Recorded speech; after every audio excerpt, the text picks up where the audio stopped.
Алматы – центр города. Величественное здание советской постройки, по крайней мере, снаружи, известно каждому казахстанцу. Это Центральный государственный музей Республики Казахстан. Один из старейших и крупнейших музеев всего Центральноазиатского региона. Долгие десятилетия Госмузей оставался главным хранилищем раритетов культурного и исторического наследия страны. Здесь собрано около 3 миллиона различных экспонатов. Создание музейных коллекций было начато еще в Оренбурге в первой половине XIX столетия. Кочевав из столицы в столицу в первой половине прошлого века, музей обосновался в Алматы, сначала в здании Вознесенского кафедрального собора, а с 1985 года в нынешнем здании на улице Фурманова. Центральный государственный музей – самый посещаемый музей страны. Ежегодно он принимает до 130 тысяч человек. И вопреки правилу «парижане не ходят в Лувр, а москвичи в Третьяковскую галерею» – это не только приезжие гости.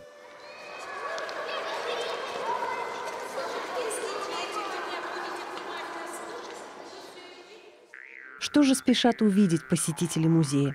Для начала здесь представлена самая роскошная коллекция золота во всем Казахстане. В экспозиции «Открытый фонд» собраны редчайшие артефакты, отражающие культурную традицию племен эпохи ранних кочевников. Коллекции золотых изделий из Жалаулинского, Покровского и Каргалинского кладов, которые пришли из самых далеких глубин истории и сохранились в первозданном виде. Датируются экспонаты, начиная с 8-7 веков до нашей эры, и принадлежат в основном скифо-сакской культуре, известной звериным стилем и невероятно высокими технологиями обработки золота. Для любования некоторыми экспонатами в зале установлены увеличительные стекла. Неизвестные сакские мастера, на несколько тысячелетий опередив Лесковского левшу, мастерски инкрустировали миниатюрных золотых антилоп и архаров. Все это представлено в коллекции украшений. Среди них есть изображение пекторали. Она также была вся украшена зернью и с изображением горных архаров. И в них есть мельчайшие ячейки тоже для вставки полудрагоценных камней. Они представляют миниатюрные изображения. Сами вставки представляют около 1 миллиметра в диаметре, а архарчики около 1 сантиметра. Вот. Это уникальные вещи, которым нет аналогов, и вот они хранятся в фондах нашего музея. Среди изделий, исполненных в скифо-сакском зверином стиле, пекторали, крупные бляхи парадных поясов, скульптурные фигурки оленей, бляшки в виде геральдически расположенных животных, золотые пластины с инкрустацией драгоценными и полудрагоценными камнями. Тысячами исчисляются находки казахстанских могильников. В одном кургане может быть от нескольких единиц до нескольких тысяч экземпляров. Золота было много, и с ним управлялись настолько профессионально, что современным мастерам реконструкции с их лазерной обработкой не под силу эта работа. Одни из самых известных экспонатов – сокровища Каргалинского клада с его знаменитой каргалинской диадемой, высочайшим образцом прикладного искусства древнего Казахстана. По мнению ученых, это погребение усоньской шаманки, одежду которой украшали множество золотых бляшек, потому что здесь было обнаружено более 300 золотых бляшек. И, конечно, шедевром является великолепная золотая диадема, поверхность которой украшена разными фигурами животных, птиц, которые символизировали 3 части мироздания, и фигуры можно увидеть демонов, и поверхность диадемы она была инкрустирована драгоценными камнями. Этот клад датируется II веком до нашей эры, I век нашей эры. Это тоже случайная находка. Были они обнаружены в 1939 году на территории Алматинской области, в ущелье Каргалы. А в то время в Центральном государственном музее работал Домбровский. Он как раз в этот период как раз написал 2 произведения «Хранитель древностей» и «Факультет ненужных вещей», где описал эти обстоятельства находки каргалинской диадемы. Каргалинская диадема, она выполнена из золота, значит, инкрустирована бирюзой с сердоликом. Представляет из себя 2 пластины. В центре этой пластины имеется изображение дракона. Значит, она относится уже к более позднему периоду, то есть ее можно отнести к эпохе Усуний.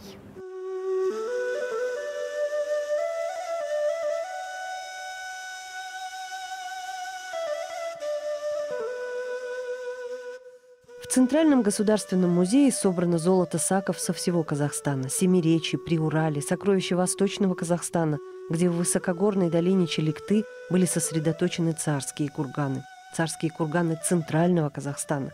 Все это 7-6 века до нашей эры. Украшения представляют более раннее искусство саков. Драгоценности поражают богатством фантазий и тонким художественным вкусом. Отдельные золотые изделия входят в сокровищницу мировых шедевров. Самый известный исторический памятник – «Золотой человек». Назвали его «золотой», потому что вся его одежда была украшена золотыми бляшками, более 4000, изготовленных в знаменитом зверином стиле. И на сегодняшний день «Золотой человек», конечно, является гордостью Казахстана. И, можно сказать, он объездил почти полмира, и, увидев его, все поражаются той культурой, которая создавала вот этот великолепный стиль. И на сегодняшний день отмечу, что официально уже были обнаружены на территории Казахстана 5 золотых людей. На территории Западного Казахстана это 2 золотых человека. На территории Восточного Казахстана могильник Челикты 3-й золотой человек. Кстати, украшения одежды 3-го золотого человека, они также представлены в нашем зале. И 5-й золотой человек – это на территории Центрального Казахстана могильник Талды, который обнаружили недавно ученые. Золото саков потрясает воображение в экспозициях, представляющих в музее берельские могильники. Они отсылают нас к стерегущим золото грифам, о которых в VII веке до нашей эры писал древнегреческий Аристей Проконесский.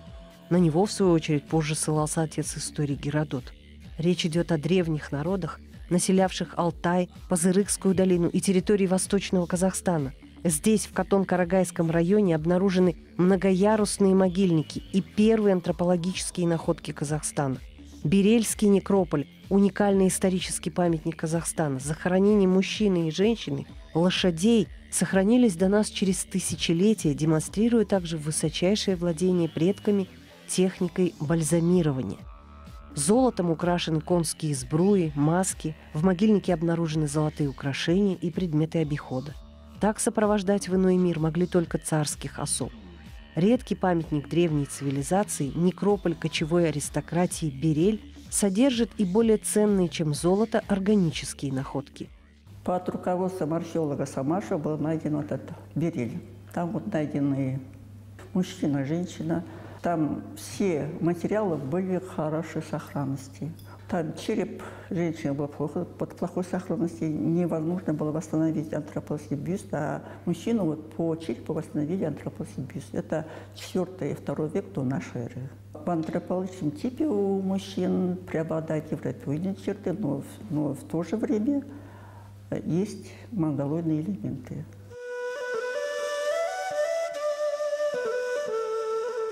Забальзамированные лошади найдены в нескольких курганах Восточного Казахстана, а домашняя лошадь была в период расцвета батайской культуры, существовавшей примерно в 3000-х годах до нашей эры в Северном Казахстане. В музее собрана целая коллекция исторических памятников этого периода. В керамических сосудах того периода обнаружены остатки кобыльего молока. Лошадиные сбруи, которые использовали носители батайской культуры, являются самыми древними. Батайцы были племенами охотников и собирателей. В музее представлены орудия труда и предметы быта. Артефакты этого поселения могут рассказать о жизни этих людей, которые населяли территорию Северного Казахстана, и их образ жизни, какие жилища, какими видами орудия труда они пользовались. Они приручают таких крупных животных, как лошадь, очень важный момент. Одомашнивание крупного рогатого скота, занимаются уже земледелием. Были найдены на поселении Батай зернотерки, предметы охоты, наконечники стрел. Удивительно, но именно с батайской культурой, а это примерно 3-е тысячелетие до нашей эры, связаны упоминания о начале развития Великого Шелкового пути. Уже тогда по этому пути распространялись шелк, меха и шкуры, изделия из металлов, драгоценных и поделочных камней. А начиная с середины второго тысячелетия до нашей эры, шелковый путь начинает функционировать как регулярная дипломатическая и торговая артерия. Как известно, шелковый путь больше датируется с VI века, который продолжался до XIV, даже до XV веков. Но можно сказать, что вообще торговый товарообмен происходил и более ранние эпохи. И доказательством того может служить шелковый шнурок, который был найден в поселке Батай, это в северно-казахстанской области, который датируется эпохой неолита, это примерно 3000 лет назад. То есть это говорит о том, что по нашей территории проходил торговый обмен и более раннее время. Во время существования государства Саков и Усуни, когда шелковый путь уже активно действовал, в Казахстан проникают стекло и монеты, китайский шелк, зеркала и лаковая посуда.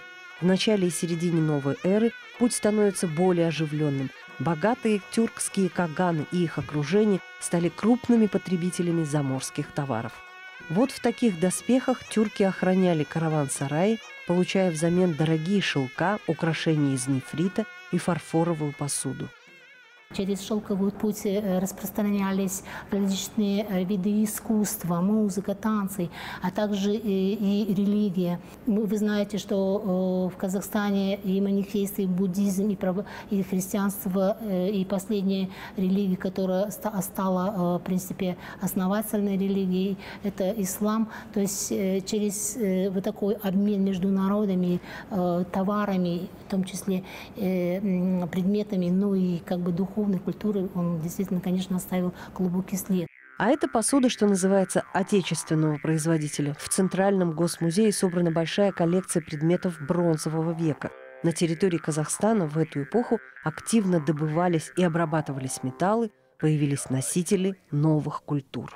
В Центральном музее собрана замечательная коллекция по периоду эпохи бронзы.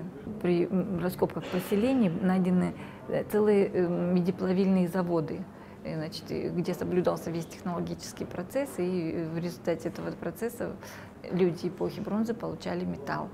Вот, и в экспозиции эпохи бронзы можно увидеть артефакты, выполненные из бронзы.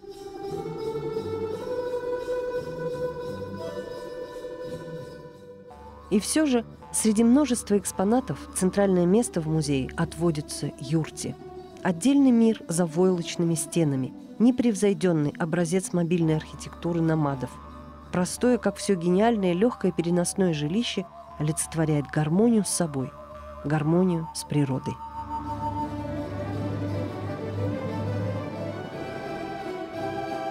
И, конечно же, особую гордость представляет юрта. Это традиционное жилище кочевников, которое является моделью микрокосмоса, макрокосмоса казахов, и в котором сконцентрированы все богатство духовное, можно сказать, и материальной культуры. И через жилище казахов можно познать философию и суть казахского народа.